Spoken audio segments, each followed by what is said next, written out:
नमस्कार, are Nayak Hindi education में आप सभी का स्वागत है। आज हमारे अध्ययन का विषय है पंच परमेश्वर कहानी, जिसके लेखक है मुंशी प्रेमचंद्र। तो चलिए इस कहानी का अध्ययन करते हैं। ठीक है, तो मुंशी प्रेमचंद्र की प्रसिद्ध कहानी पंच परमेश्वर ये न्याय, कर्तव्य और मित्रता के शाश्वत संबंधों पर आधारित है। इसमें दर्शाया गया है कि न्याय की कुर्सी पर बैठने के बाद कोई भी व्यक्ति अपना या पराया नहीं होता, बल्कि पंच में स्वयं परमेश्वर का वास होता है। कहने का मतलब ये है कि मुंशी प्रेमचंद्र ने एक बहुत ही प्रसिद्ध कहानी लिखी है पंच परमेश्वर।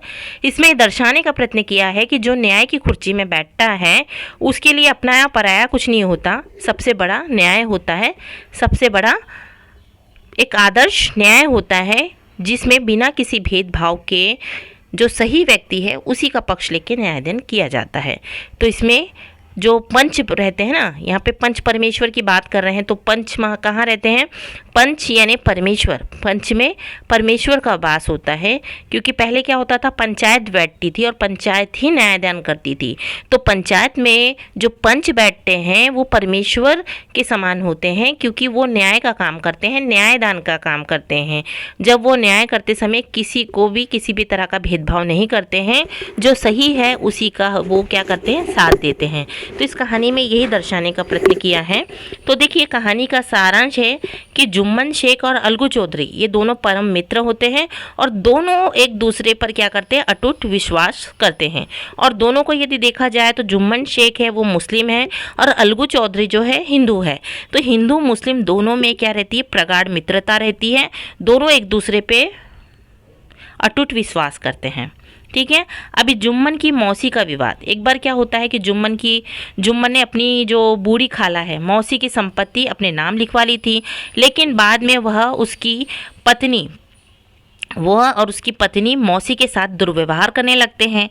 तंग आकर मौसी ने पंचायत बुलाने का फैसला करती है। ठीक है ना, तो जुम्मन की जो मौसी रहती है ना, उसने अपनी सारी संपत्ति क्या करती है, ये जुम्मन के नाम कर देती है। तो क्या करते हैं, ये जैसे ही उसकी संपत्ति अपने नाम पे हो जाती है ना, तो ये उसके साथ दुर्व्यवहार करते हैं, उसको बराबर खाना खर्चा वगैरह नहीं देते हैं। तो वो क्या करती है, जो जुम्मन की मौसी है वो बोलती है कि नहीं, मैं पंचों के पास जाऊँगी, पंचायत बुलाऊँगी और मैं अपना जो अधिकार है, मेरा जो खाना खर्चा है वो लूँगी, और जो मेरी संपत्ति है वो मुझे वापस कर लो, नहीं तो मुझे खाने की जो वो रहती है, खाना खर्चा वो दो। ठीक है, तो ऐसा वो बोलती है। तो जुम्मन शेख ने क्या बोलता, ठीक है जाओ। हम ठीक है, और वो फिर क्या करता है, पहला फैसला और दरार। अब देखो, पहला फैसला और दरार कैसे पड़ती है। तो पंचायत में जुम्मन ने अपनी दोस्त अलगू को ही पंच चुना, ये सुनकर कि वह उसके पक्ष में ही फैसला लेगा। लेकिन अलगू ने पंच पद की गरिमा और सच्चाई के साथ देते हुए जुम्मन के खिलाफ और उसकी मौसी के पक्ष में फैसला सुनाया, जिससे जुम्मन अलगू में रंजिश मान बैठा और दोनों की मित्रता टूट गई। तो एक बार क्या होता है, मैंने पहले बताया कि जो उसकी मौसी है वो बोलती है मैं पंचों के पास जाऊंगी, वो पंचों के घर जाती है और फिर उसमें से एक पंच जो होता है अलगू चौधरी रहता है। तो जुम्मन शेख बड़ा खुश हो जाता है कि ये तो मेरा दोस्त है, ये मेरा ही फेवर लेगा। तो ये इसको पूरा विश्वास रहता है कि जो मेरा दोस्त है ना वो मेरा ही साथ देगा। पर जैसे ही वो न्याय की कुर्सी में बैठता है और दोनों की बातों को सुनता है तो वो सही का पक्ष लेता है। वो क्या करता है, जुम्मन की जो चाची नहीं मौसी है, उसका वो फेवर लेता है। तो इससे क्या हो जाता है, दोनों की मित्रता में क्या हो जाता है, दरार पड़ जाती है और दोनों की मित्रता टूट जाती है। क्यों टूट जाती है, वो जुम्मन शेख बोलता है कि तू तो मेरा दोस्त था, तूने मेरा साथ लेना चाहिए था। पर अलगू जो रहता है वो पंच परमेश्वर के पद पे बैठा रहता है, वो पंच के रूप में बैठा रहता है। तो न्याय देना ही उसका पहला कर्तव्य है, पर न्याय देते समय वो अपना पराया नहीं देखता, जो सही बात है उसी का फेवर लेना पड़ता है। तो वो वैसा ही करता है।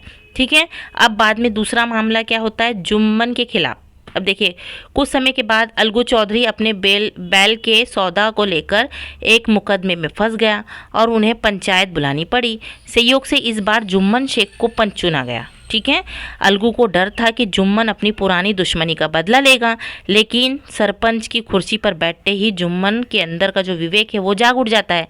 देखिए, पहला मामला क्या होता है कि जो अलगू चौधरी रहता है वो उसकी जो चाची वो रहती है मौसी, वो मौसी के खिलाफ वो क्या करता है, पंच परमेश्वर को बुलाता है, यानी पंच कमेटी बैठती है, फिर वो न्यायदान करती है। तो उस समय जो पंच के रूप में कौन बैठा रहता है, अलगू चौधरी, तो वो सही न्याय करता है, वो उसकी मौसी के फेवर में जाता है।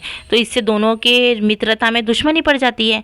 अब क्या होता है, अब दूसरा मामला क्या होता है कि अलगू जो चौधरी रहता है ना, वो अपने बैल किसी दूसरे व्यक्ति को दिया रहता है, और वो बैल को क्या करता है, जो व्यापारी है, साहूकार है, वो उससे बहुत काम करवाता है और उसको खाना भी बराबर नहीं देता है। तो क्या हो जाता है, वो बैल मर जाता है। तो बैल मर जाता है तो बाद में फिर जो व्यक्ति है ना, वो साहूकार, वो उसको पैसा देने से मना कर देता है कि तुमने तो ऐसा कमज़ोर बैल दिया था कि वो मर गया। तो ये मुकदमा पंच के पास जाता है, और पंच के पास जाता है तो उस समय पंच किसको बनाया जाता है, ये जुम्मन शेख को बनाया जाता है। तो जुम्मन शेख को बनाते ना पंच के रूप में, जब वो जुम्मन शेख को चुनते हैं तो अलगू चौधरी को डर लगता है कि भैया ये तो अब दुश्मनी निभाएगा, क्योंकि मैंने इसकी मौसी का साथ दिया था, अब ये मेरे साथ भी वैसा करेगा। पर जब वो जैसे ही पंच की कुर्सी में बैठता है और दोनों की बातों को सुनता है, दोनों की दलीलों को सुनता है, तो वो क्या करता है, अलगू चौधरी को न्याय देता है, उसके फेवर में जाता है, क्योंकि वो उस समय वो सही रहता है। तो मित्रता की जीत, अब देखो कैसे बोलते हैं, मित्रता की जीत। जुम्मन ने निष्पक्ष होकर फैसला सुनाया और अलगू के पक्ष में न्याय किया। उसे एहसास हुआ कि पंच के पद पर बैठा हुआ व्यक्ति किसी का मित्र या शत्रु नहीं होता है, वे केवल उसका एक ही धर्म होता है, सत्य और न्याय। तब उसको समझ में आता है, किसको, जुम्मन को, कि जो पंच की कमेटी, पंच परमेश्वर की कैटेगरी में आता है, यानी पंचायत में पंच परमेश्वर के रूप में चुना जाता है, तो उसका एक ही धर्म होता है, क्या, न्याय और सत्य का साथ देना। ठीक है, वो सारी चीज़ें, कौन रिश्तेदार है, कौन क्या है, वो सारा चीज़ भूल जाता है, सिर्फ उसको एक ही चीज़ याद रहती है, सत्य और न्याय। ठीक है, तो दोनों क्या हो जाते हैं, इस निष्पक्ष फैसले में जुम्मन की आंखें खोल दी और दोनों दोस्तों को अपनी गलती का एहसास होता है, और उसकी पुरानी दोस्ती जो है फिर से चालू हो जाती है, और जो उनकी पुरानी दुश्मनी है वो समाप्त हो जाती है, और दोनों एक दूसरे को गले लगाकर मित्र बन जाते हैं। ठीक है, अब इस कहानी का उद्देश्य क्या है, अब इस कहानी के माध्यम से प्रेमचंद जी ने ये संदेश दिया है कि न्याय के सामने व्यक्तिगत स्वार्थ और रिश्ते नाते गौण हो जाते हैं, निष्पक्ष न्याय ही सर्वोच्च धर्म है। यानी कहने का मतलब प्रेमचंद्र ये बोलना चाहते हैं कि जब जो न्यायदान करने के लिए जज बनता है ना, तो वो व्यक्तिगत स्वार्थ और रिश्ते नाते को क्या करता है, अलग साइड पे कर देता है, और निष्पक्ष होकर न्याय करता है, जो सही है, जो सत्य है, उसी का वो फेवर लेता है। तो आशा करते हैं कि आपको ये कहानी समझ में आई हो। समझ में तो लाइक और सब्सक्राइब करें। धन्यवाद।